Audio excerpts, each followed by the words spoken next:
Dan saya waktu ni dah macam tersampuk dan saya pun pergi dekat hujung koridor tu. Terikut-ikut dengan suara yang memanggil-manggil nama saya waktu tu. Dan saya tak nampak apa yang ada dekat pokok tu. Tapi saya terdengar macam ada orang panggil saya untuk suruh terjun. Nini, terjun je Nini. Terjun je. Nanti aku temankan kau. Aku janji, aku tak akan tinggalkan kau. Terjun je Nini, terjun je.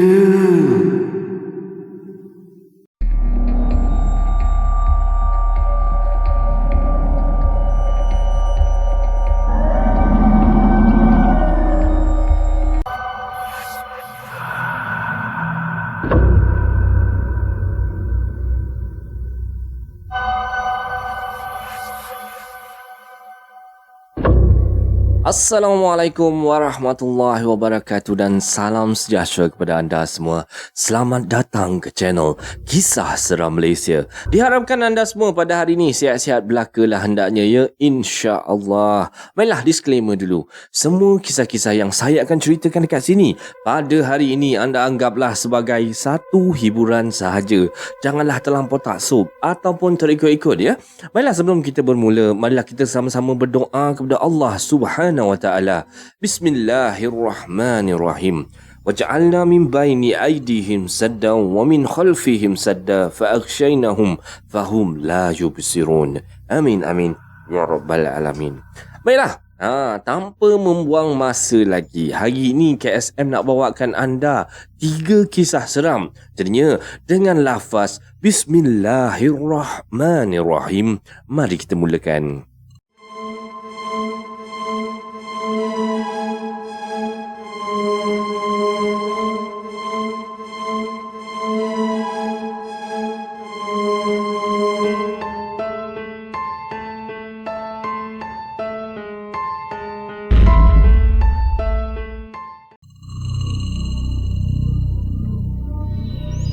Baiklah, untuk hari ni sebelum kita bermula lah untuk cerita hari ni, KSM nak cerita sikit. Ada 5 ciri pintu masuk ke alam bunian. Okey, untuk yang pertama ni, kawasan Buloh Kuning. Sekiranya anda melintasi sesuatu kawasan, biasanya kawasan tu jauhlah kat dalam hutan. Kadang-kadang ada sesetengah tempat terdapat pokok-pokok liar. Seperti contohnya Buloh Kuning, dan ianya nampak lain daripada yang biasa. Kelihatan macam aneh je, seperti tersusun. Walhal tempat ni jauh dekat dalam hutan.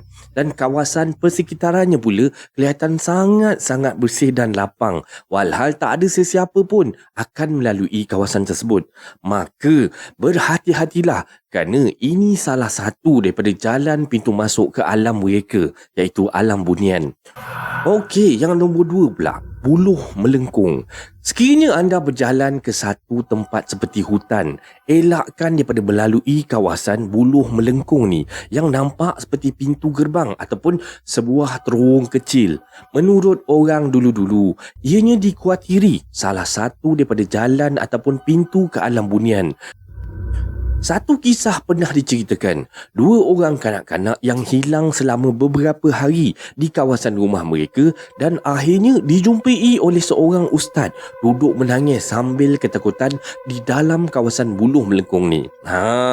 Ini baru 2, nanti kita sambung lagi ya. Okey, untuk kisah yang hari ni KSM nak bawakan anda kisah yang pertama ni, kisah berkenaan dengan tandas. Jadinya kita terus dengan kisah dia. Assalamualaikum warahmatullahi wabarakatuh. Waalaikumsalam warahmatullahi wabarakatuh. Nama saya Nini dan saya selalu dengar cerita orang-orang lah. Macam-macam pengalaman seram. Mostly yang saya dengar ni banyaklah kena gangguan dengan yang rambut panjang dengan baju putih tu kan. Bukan semualah, tapi kebanyakannya lah yang saya dengar. Dan saya pula, alhamdulillah, tak pernah kena lagi dengan jenis yang macam tu. Mohonlah dijauhkanlah sangat-sangat, insya-Allah. Okeylah, saya nak share juga pengalaman saya. Tapi yang saya kena dulu bukan dengan jenis yang rambut panjang tu, kena dengan jenis yang lain. Tapi still asal usul dia tetap sama. Geng-geng dia ni jugalah. Okey, mungkin cerita ni taklah seseram yang diharapkan. Bagi saya, yang memang merasai sendiri benda tu, boleh kata seram jugalah. Baiklah, kisah dia macam ni. Keluarga saya ni memang selalu kena ganggu dan saya dulu ni duduk dekat quarters. Jadi kita orang pernahlah dengar bunyi hantu Jepun berkawat tengah-tengah malam, ketuk pintu rumah ni 3-4 hari, kena ketuk-ketuk-ketuk berturut-turut pun pernah juga. Tapi kejadian yang paling saya tak boleh lupa adalah yang terjadi waktu tu umur saya belasan tahun. Kawasan perumahan yang kami duduk tu memang penuh dengan gangguan. Memang siapa yang tak kuat akan kena kacau lah. Sampailah turn family saya pula yang kena. Hari tu, saya pergi sekolah macam biasa. Dan petang tu, saya borak-borak lah dengan kawan-kawan saya. Macam biasa je lepas waktu sekolah. Dan sekolah time tu, bagi student stay dekat kelas lepas habis waktu sekolah. Dan hari tu, hari Selasa. Cuaca mendung je tahu pada hari tu. Entah kenapa tengah saya borak-borak dengan kawan-kawan saya ni, tiba-tiba saya rasa macam nak mengamuk sangat-sangat. Dengan satu ayat kawan saya. Sampailah saya ni punya mengamuk waktu tu, sampai baling kursi meja dekat diorang. Dan saya tak tahulah macam mana waktu tu boleh datang kekuatan pada saya. Siap punyalah kuat boleh angkat kursi meja ni. Dan kelas kita orang ni agak jauh tau daripada bilik guru. Jadinya time kejadian, lambatlah guru ni nak datang nak menyelamatkan keadaan. Apa yang jadi? Lepas je saya baling kursi meja ni, kawan-kawan saya semua berlari kecuali seorang ni. Nama dia Wawa. Tiba-tiba, saya rasa macam menyesal pula bila saya dah buat macam tu. Lepas tu kan, bila saya dah buat macam tu, saya dah baling-baling kursi meja tu, saya pula lari tau lepas tu. Pergi naik dekat tingkat 3. Dan time ni, Wawa ikut je saya. Dia follow je. Lepas tu, saya macam terdengar sayup-sayup. Ada suara panggil saya. Nini? Nini? Nini? Dan suara tu datang daripada pokok yang berada dekat hujung koridor ni. Dan pokok tu tinggi. Setinggi bangunan 4 tingkat. Dan sekolah saya ni 3 tingkat je. Maksudnya pokok tu lebih tinggi daripada sekolah saya. Dan saya waktu ni dah macam tersampuk. Dan saya pun pergi dekat hujung koridor tu. Terikut-ikut dengan suara yang memanggil-manggil nama saya waktu tu. Dan saya tak nampak apa yang ada dekat pokok tu. Tapi saya terdengar macam ada orang panggil saya untuk suruh terjun. Nini, terjun je Nini. Terjun je. Nanti aku temankan kau. Aku janji. Aku tak akan tinggalkan kau. Terjun je Nini. Terjun je. Tapi saya tak tahulah kenapa saya tak terjun time tu. Macam ada satu suara daripada dalam kepala saya cakap suruh abaikan je suara tu. Lepas tu saya tak jadi terjun lah. Tapi saya pergi hantukkan kepala saya ni dekat tepi dinding tu. Dan time saya hantuk tu, saya boleh rasa sakit gila kepala saya. Tapi saya tak boleh nak stop. Dan saya sedar, tapi saya tak boleh nak kontrol badan saya. Dan saya dapat rasa macam ada tangan besar pegang kepala saya dan hantukkan kepala saya ni dekat dinding. Dan waktu tu, Wawa ni saya perasan Wawa ni. Dia tengah tengok je saya dekat tangga tu. Macam tu, dia ingatkan mungkin saya dah gila agaknya waktu tu.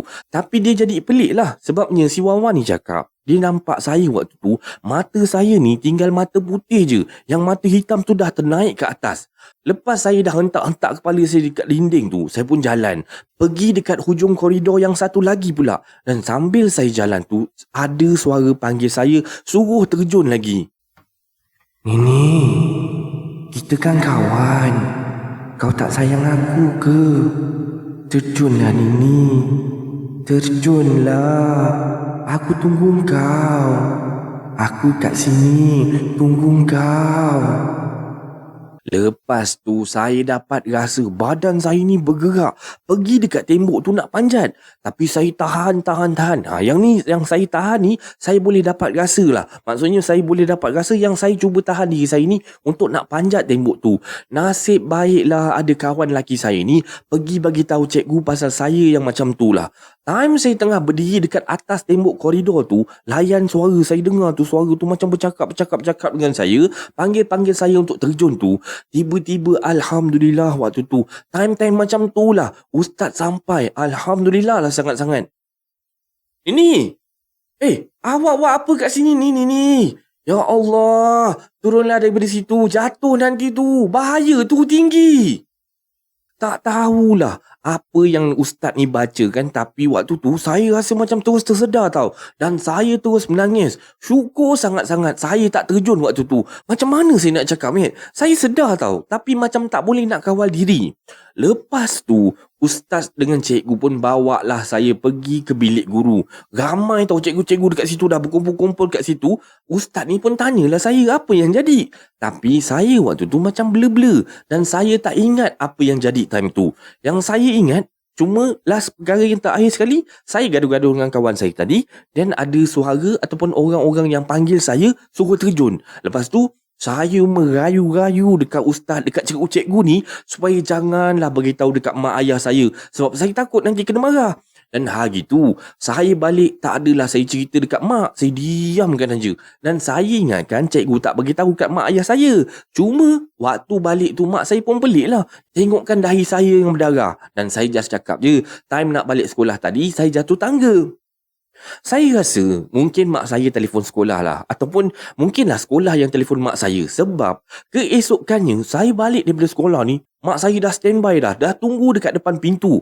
Dan dia waktu tu dengan bersungguh-sungguhnya paksa saya untuk cerita apa yang jadi. Sebab dia cakap dia dah tahu dah apa yang jadi dekat sekolah semalam. Kebetulan ayah saya waktu tu tak ada dekat rumah. Ayah saya pun kerja outstation waktu tu. Lepas je saya ceritakan semua yang terjadi semalam tu, mak saya terus call abang dia, minta tolong panggilkan ustaz. Rupanya apa yang saya rasa dengan apa yang orang lain tengok tak sama. Saya rasa saya berdiri tegak dekat tepi tembok. Tapi yang cikgu nampak, saya ni dah panjat pun tembok tu. Nak terjun dah lagi sikit nak terjun. Orang kata langkahkan kaki selangkah je. Saya dah memang innalillah dah kat situ. Jadinya, mak saya pun dengan abang dia ni dah deal dengan ustaz. Untuk nak ubatkan saya lah waktu tu. Dan ustaz tu akan datang ke rumah dalam 2 hari lagi. Dan saya pun tak adalah fikirkan apa-apa selama 2 hari tu. Saya still macam biasa, pergi sekolah macam biasa. Tetapi malam sehari sebelum ustaz tu nak datang, kami kena kacau dengan teruk. Dah lah waktu tu ayah pun tak ada dekat rumah. Hanya saya dengan kakak dengan mak je yang ada. Dan saya ni pula memang jenis hati kering. Biasanya saya akan tidur sorang-sorang lah. Dan walaupun selalu dah kena kacau sebenarnya, tapi saya buat tak tahu je. Saya abaikan je lah benda tu. Buat tak layan je. Asalkan saya dapat tidur. Malam tu, entah kenapa saya susah sangat nak tidur. Bila saya dah nak terlelap je ni, tiba-tiba saya rasa selimut saya ni macam kena tarik. Dan saya pakai selimut saya ni bukan selimut biasa tau. Saya pakai selimut ni jenis yang comforter tu, yang tebal tu kan. Dah tentu-tentulah selimut tu berat. Waktu tu saya just anggap yang yalah, sebab selimut tu macam tergantung kan dekat tepi katil tu. Dan dia macam terseret ke bawah lah. Jadinya saya pun tarik balik selimut ni. Tak sampai 5 saat saya tarik balik selimut saya ni. Selimut saya ni macam kena sentap, kena tarik lagi. Dan waktu ni masih lagi saya bersangka baik. Saya tarik semula selimut tu. Lepas tu dia buat lagi. Kali ketiga ni, kali ni memang ketara lah. Memang benda tu macam nak beritahu yang dia yang tarik selimut saya. Selimut tu macam kena sentap. Rasa macam ada benda yang tarik daripada bawah katil tau. Sejak daripada kes ni, saya tidur dekat atas lantai lah sampai sekarang. Trauma lah. Dan saya pun waktu malam tu lah, saya pun acah-acah lah. Konon-konon nak keluar daripada bilik. Padahal time tu rasa jantung ni dah macam nak pecah dah. Dan saya pun keluar daripada bilik, pergi ke bilik mak. Ketuk pintu bilik mak, minta nak tidur sama-sama dengan mak pada malam tu. Dan mak saya pula waktu tu kejutkan kakak saya sekali, ajak tidur sama-sama. Rupa-rupanya mak saya pun kena ganggu juga. Dan waktu ni bila dah teringat pasal kes tadi ni, saya tak naklah tidur dekat atas katil. Walaupun time ni dah masuk bilik mak, saya tidur dekat atas lantai je. Tapi saya ambil bantal, susun dekat bawah tu untuk tutup lubang bawah katil tu, buat macam ada kubur kat situ. Memang malam tu kita orang kena ganggu dengan agak teruk. Siap ada orang ketuk-ketuk pintu lah. Pulas-pulas tombol pintu tu. Macam nak pecah pintu tu dibuatnya. Padahal semua orang ada kat dalam bilik. Lepas tu kita orang rasa macam panas sangat. Rasa bahang sangat dekat dalam bilik mak ni. Dan akak pun mulalah suruh saya baca Al-Fatihah lah. Baca ayat kursi banyak-banyak. Sampailah ke pagi barulah kita orang dapat tidur. Dan esoknya lepas asar ustaz tu pun datang lah dengan pakcik saya. Dia scan badan saya tau. Dan dia cakap benda tu tak ada dalam badan. Badan saya clear. Lepas tu, dia pergilah cek satu persatu bilik kat dalam rumah. Kecuali satu je, tandas dekat depan bilik saya. Rumah saya ni ada bilik air dengan tandas. Dan bilik air depan sikit, dekat ruang tamu. Dan tandas ni kecil sikit dekat belakang. Betul-betul berdepan dengan bilik saya. Pintu pun face to face je dengan tandas tu. Dan ustaz tu tak check tandas ni sebab mak saya kunci tandas tu. Dan mak saya pun tak tahu kenapa dia rasa macam nak kunci pintu tandas tu tau. Dan ustaz tu pun mintalah izin dekat mak saya selaku tuan rumah untuk buka pintu tandas tu. Sebab dia nak check dalam tu. Bilik-bilik lain dia dah check, tak ada apa-apa. Dan mak saya pun, yelah, mungkin dia macam nampaklah muka mak saya macam berkerut tau waktu tu. Dia macam berat hati nak bagi. Tapi nak tak nak sebab orang dah minta dengan abang dia pun dah. Maksudnya pakcik saya pun dah paksa-paksa suruh buka juga pintu tu. Mak saya pun bagilah. Rupa-rupanya benda tu duduk dekat dalam tandas. Dan ustaz tu pun mulalah baca ayat-ayat ruqyah. Dan ambil air percik-percik daripada pintu tandas ni sampai ke depan pintu rumah. Dia macam aksi dia tu macam halau orang keluar daripada rumah. Dan ustaz tu cakap yang duduk dekat dalam tandas tu nenek kebayan. Dan dia memang dah ikut saya dah lama dah sebenarnya benda tu ikut saya. Patutlah dia duduk dekat situ sebab memang saya seorang je yang suka guna tandas tu. Ayah ke mak ke dengan kakak saya ni cukup tak suka nak gunakan tandas tu. Dan ustaz tu pesan lagi. Kata dia, sebelum maghrib, pastikan rumah dah tutup pintu, tingkap apa semua. Jangan tinggal solat dan selalu-selalulah mengaji dalam rumah. Dan start daripada situ, saya rajinkan diri saya ni untuk baca Yasin. Almost boleh dikatakan setiap harilah saya baca ni. Dan lepas diselidik oleh mak ayah saya lah, yang nenek kebayan tu sebenarnya memang selalu mengganggu budak-budak dekat kawasan rumah kita orang. Siap pernah ganggu seorang makcik ni tau.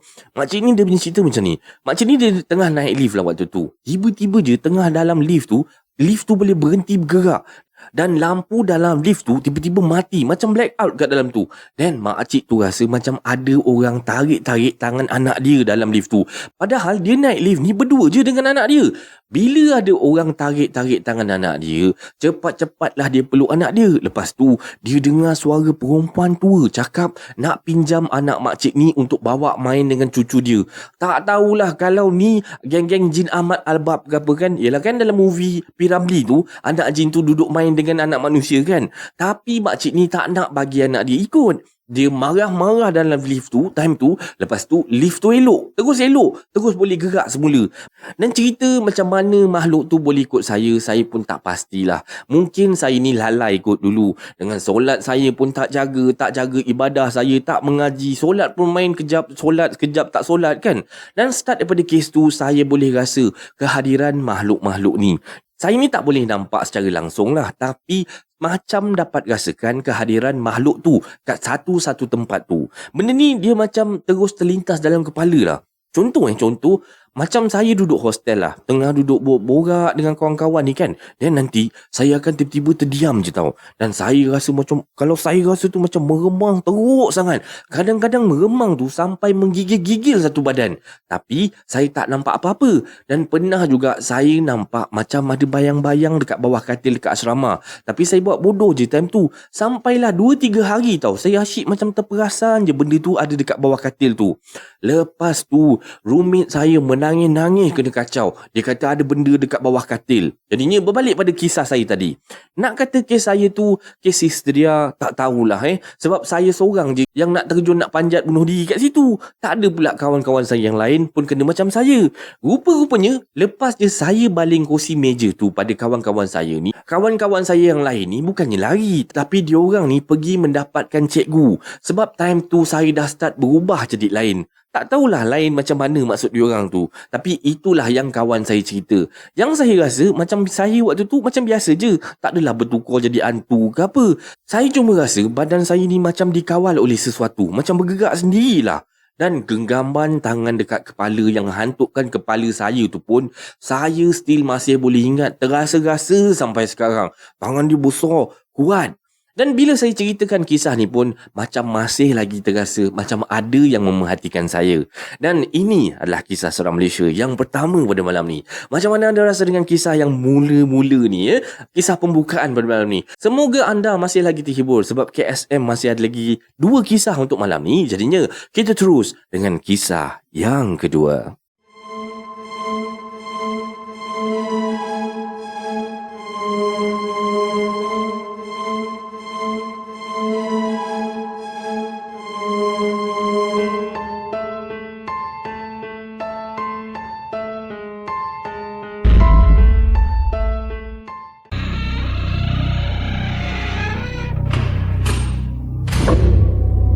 Okey, untuk kisah yang kedua pada malam ni sebab tadi kita baru cerita pasal 2 kan, tempat-tempat bunian tu kan. Okey, kita cerita yang nombor 3 pula.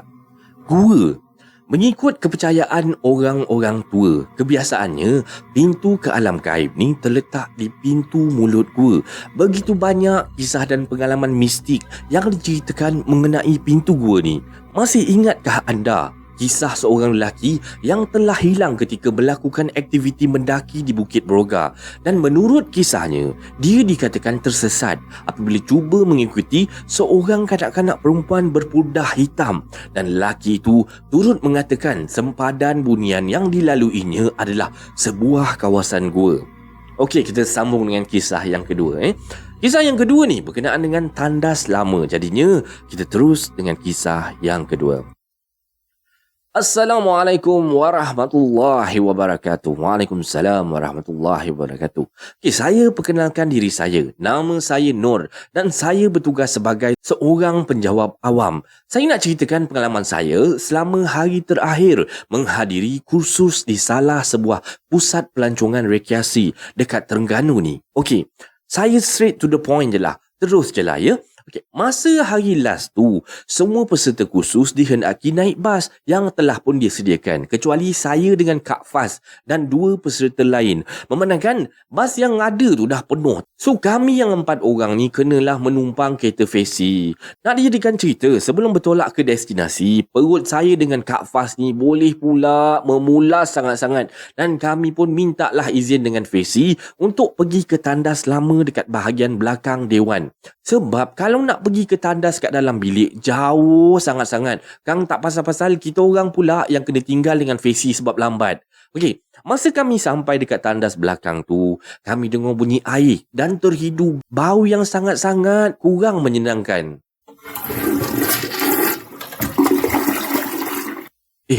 Kak Faz, ada siapa kat dalam tu? Bukan ke semua orang dah naik bas tadi?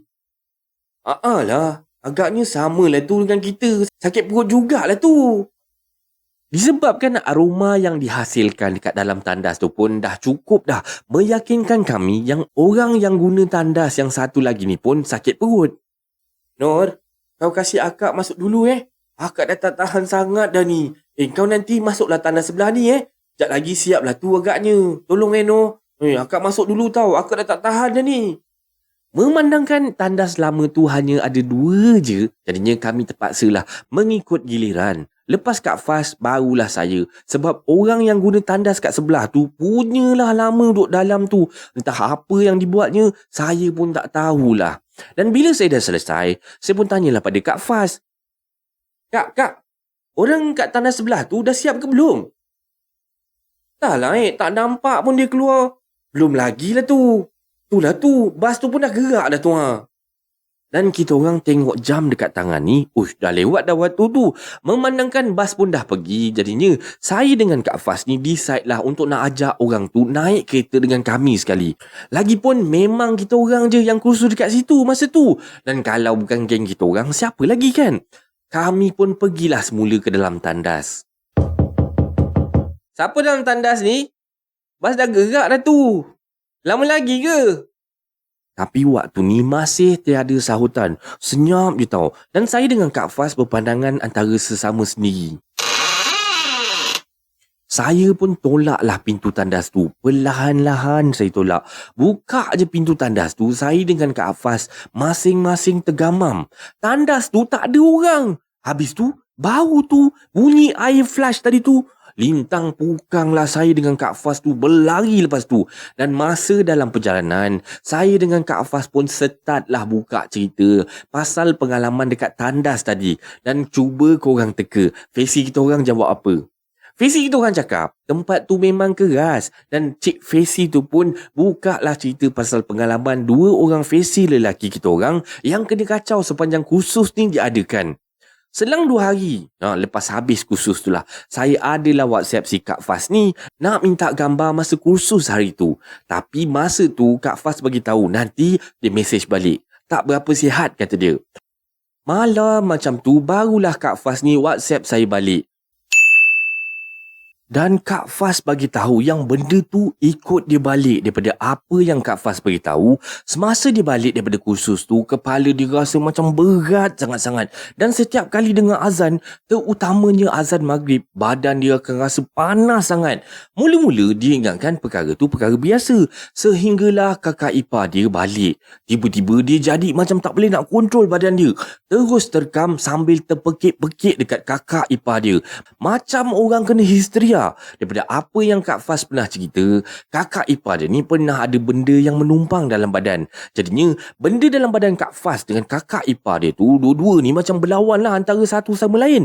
Lepas kejadian tu, family Kak Faz terus bawa Kak Faz dengan kakak ipar dia ni pergi berubat dekat pusat perubatan Islam. Dan ustaz yang merawat Kak Faz tu pun beritahu benda tu datang daripada tempat yang kita orang kursus tu. Mungkin silap kita orang jugalah. Sebab pergi tegur benda Allah tu. Yelah, manalah kita orang tahu kan yang benda Allah tu bukan manusia. Yang orang dalam tandas tu bukan manusia kan. Jadinya selepas beberapa hari berubat dekat sana tu, Alhamdulillah, dengan izin Allah, Kak Faz ni tak lagi diganggu. Apa yang pasti, lepas-lepas tu lah, lepas kejadian ni berlaku, saya ni takkan pernah berani lagi ambil risiko main redah je mana-mana tandas. Serik dah. Wassalam. Dan ini adalah kisah seram Malaysia yang kedua pada malam ni. Semoga anda terhibur. Berhati-hati ya korang kalau nak gunakan tandas tu, sebab kita tak tahu apa yang menghuni dalam tandas tu. Jadinya, sebab KSM masih ada lagi satu kisah untuk malam ni, kita terus dengan kisah yang seterusnya.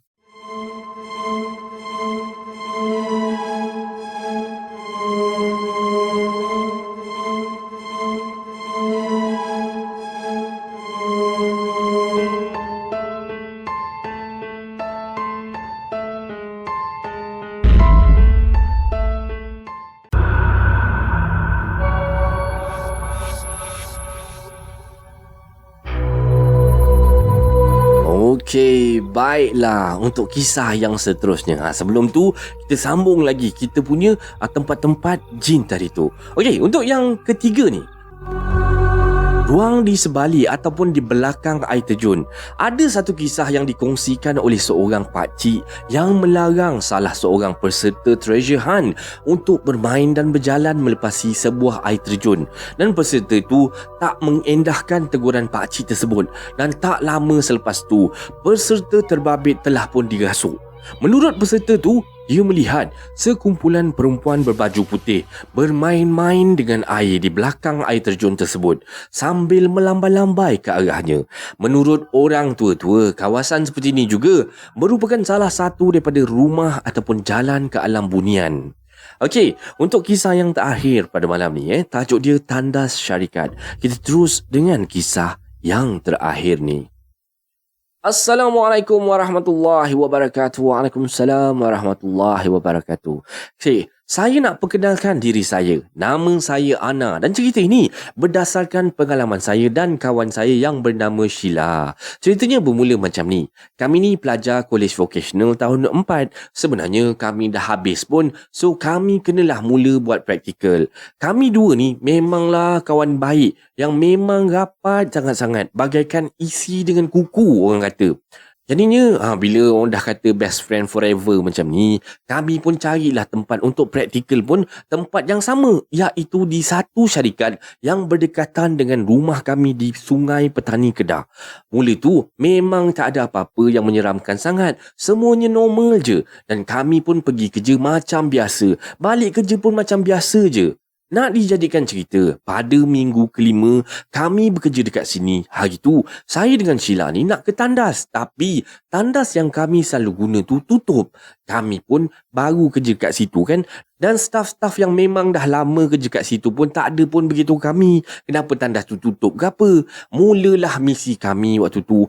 Kami mencari tandas. Kami meronda-ronda lah. Pusing satu company ni nak mencari tandas. Tiba-tiba kami terjumpa dengan satu anti Cina. Dia lalu kat situ lah. Sorry anti, nak tanya sikit boleh tak?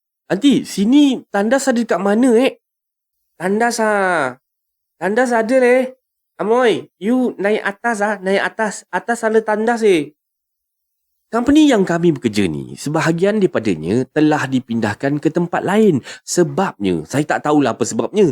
Tak ada sesiapa pun yang ceritakan pada kami. Yalah, kami kan budak-budak praktikal je. Okey, kita sambung balik. Kami pun teruslah naik ke atas tempat mana yang anti tu tunjuk tadi. Dan kami naik gunakan tangga. Kami jumpa tau dekat tangga-tangga tu barang-barang lama yang mereka gunakan dulu untuk buat peralatan komputer dekat situ. Dan kami pun teruskan berjalan, naik lagi ke atas. Daripada jauh, kami nampak tandas dah. Dan kami pun teruslah berjalan untuk menuju ke tandas ni yang terletak dekat hujung sekali.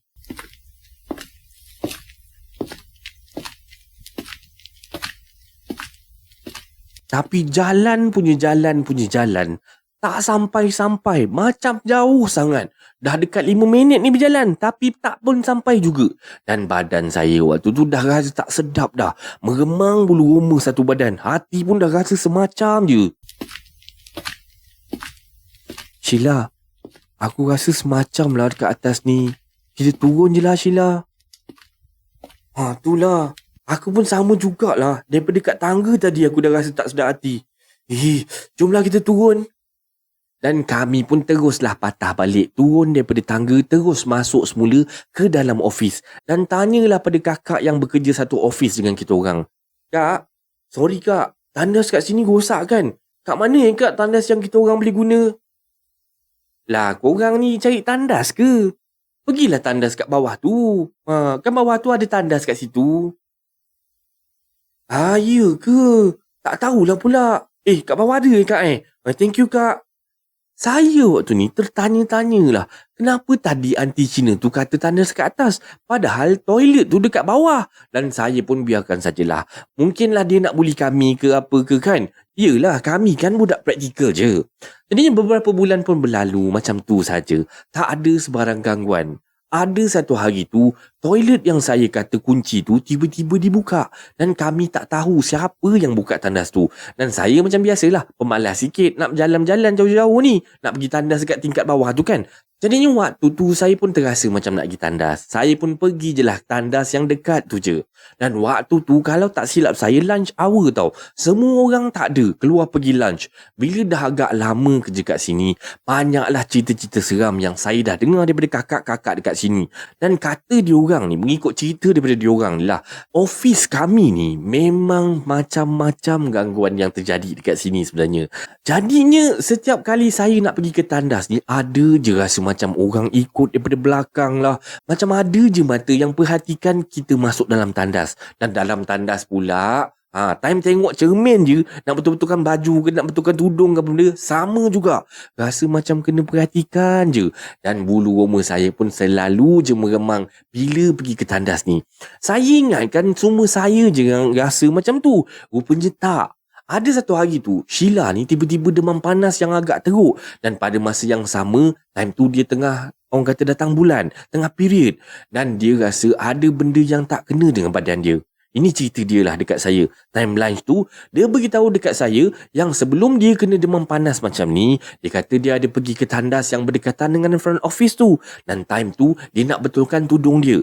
Dia rasa macam ada orang rentap baju dia daripada belakang dengan kuat. Nasib baiklah waktu tu dia tengah pegang singki. Kalau tidak, mau terjatuh dia ke belakang. Lepas tu dia rasa badan dia lemah sangat-sangat. Dan gangguan tandas ni mengikut saya sampai ke rumah. Dekat rumah pula, malam tu, saya dengar bunyi macam ada orang tengah gunakan tandas tau. Dan saya ingatkan adik saya. Jadi saya buat tak tahu je lah. teruslah saya main handphone. Tak lama lepas tu, tiba-tiba botol kicap yang terletak dekat tengah-tengah meja makan ni jatuh pecah tau. Terkejut saya dan hairanlah juga. Macam mana pula botol kicap ni boleh jatuh? Padahal botol kicap ni berat. Takkanlah kena tiup angin botol kicap tu boleh jatuh. Dan saya pun tak fikir banyak-banyak waktu ni. Saya tengah duduk dekat dapur waktu tu. Teruslah capai penyapu untuk nak bersihkan sepihan kaca botol kicap tu. Takut-takut nanti kalau saya tak bersihkan, adik-adik boleh terpijak pula. Dan masa saya tengah duk bersihkan sepihan-sepihan kaca tu lah. Tengah duk saya ni terbongkok-bongkok kutip kaca-kaca yang besar tu. Tiba-tiba saya rasa macam ada orang daripada belakang tolak saya. Terus saya terjatuh dekat atas kaca-kaca yang berselerak dekat atas lantai tu. Dan saya terkena kaca dekat bahagian peha, betis dan lengan. Memang teruk sangat luka ni. Banyak sangat keluar darah. Sampai saya tak boleh nak bangun. Kebetulan time tu pula mak saya baru balik daripada kerja. Terkejut dia bila tengok saya macam ni. Dia terus bawa saya pergi ke hospital. Dan banyak jugalah jahitan yang saya terima. Keesokan harinya, saya tak dapat nak berjalan dan tak pergi kerja selama 4 hari. Bila dah naik kerja ni, kaki saya ni still sakit lagi. Tapi dah bolehlah berjalan kan. Jadinya, bila je saya lalu je dekat depan tandas tu, luka dekat kaki saya ni rasa macam ada orang tarik tau. Sakit sangat rasa. Dan luka saya yang dah orang kata dah macam baik sikit ni, berdarah balik semula. Sampailah waktu tu saya terpaksa minta untuk balik awal. Dan saya pun terpaksalah berehat dekat rumah je. Tunggu sampai saya ni dah betul-betul baik. Kaki saya ni dah elok. Luka saya ni semua dah macam elok betul-betul. Barulah saya masuk kerja semula. Walaupun sebenarnya banyak lagi cerita kakak-kakak dekat office tu pasal tandas ni. Saya cuma ceritakan apa yang terjadi dekat saya je lah. Dan tandas tu pula masih lagi digunakan sampailah sekarang. Sampai sini sajalah cerita saya. Bye-bye. Take care semua. Okay, dan ini adalah kisah seorang Malaysia pada malam ni. Okey, kita sambung lagi dengan kisah yang berkenaan dengan tempat-tempat bunian tadi. Okey, kita sambung balik semula Yang ini pula pokok rendang kawasan lapang. Pernah tak semasa melakukan aktiviti hiking, anda dilarang untuk melintasi satu kawasan yang mana anda sendiri tertanya-tanya, kenapa tak lalu sini je? Kan jalannya lebih bersih dan lebih lapang. Dan ranger hutan bukannya suka-suka buat macam tu, tak kasih anda lalu dekat situ. Ada sebabnya. Dan antara tips yang diberikan oleh orang dulu-dulu ketika jauh berada di dalam hutan yang tidak diteroka orang adalah baiknya untuk kita mengelakkan daripada melintasi dan melalui sebuah kawasan yang pokoknya sangat rindang dan redup. Jalannya pula sangat-sangat bersih dan lapang. Kadang-kadang kita boleh nampak akar pokok seakan-akan macam buaian dekat sekitar tu. Maka berhati-hatilah. Itu adalah kawasan bunian. Okey, dan dengan itu berakhirlah kisah seram Malaysia pada malam ni. Semoga anda terhibur dengan kisah-kisah yang KSM sampaikan. Okey, sebelum kita akhiri kisah seram Malaysia pada malam ni, kita letak disclaimer dulu Semua kisah-kisah yang saya ceritakan dekat sini pada hari ni, anda anggaplah sebagai satu hiburan saja. Jangan terlampau taksub ataupun terikut-ikut ya. Sebarang komen, like dan share daripada anda semua amat-amatlah dihargai. Dan terima kasih pada yang dah sudi subscribe di channel Kisah Seram Malaysia. Dan yang masih belum tu, bantulah saya dengan menekan butang subscribe, like dan sharekan video ini kepada kawan-kawan anda. Sokongan daripada anda semua adalah ibarat satu pembakar semangat buat saya untuk terus berkarya agar saya terus berusaha untuk membuat banyak video-video yang baik, yang menarik dan berkualiti untuk anda semua tonton, insya-Allah. Jadinya yang baik itu datang daripada Allah Subhanahu Wa Taala dan yang buruk itu datang daripada kelemahan saya sendiri.